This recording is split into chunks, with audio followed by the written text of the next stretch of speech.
और अब हम आपको बताते हैं हिंदुस्तान में कोरोना मुतासरीन की तादाद के बारे में। जी हाँ, हिंदुस्तान में कोरोना मुतासरीन की तादाद 65 लाख से ज्यादा हो गई है।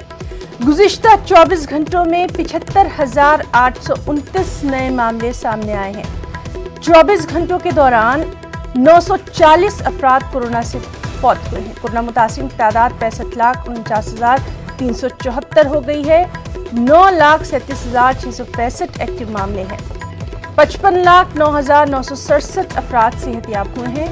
कोरोना से अब तक 1 लाख से ज्यादा अफराद फौत हो चुके हैं। वज़ारत सेहत और ख़ानदानी बहबूद ने ये तमाम आदाद शुमार जारी किए हैं।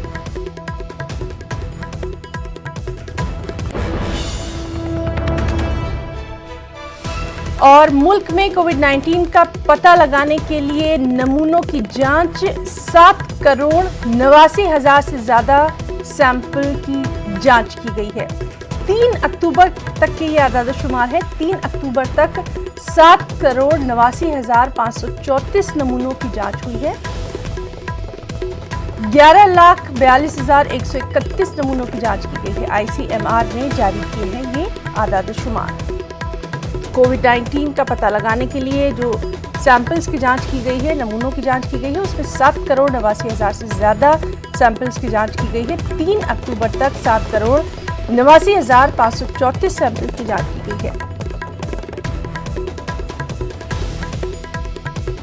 ICMR ने ये आदाद शुमार जारी किए।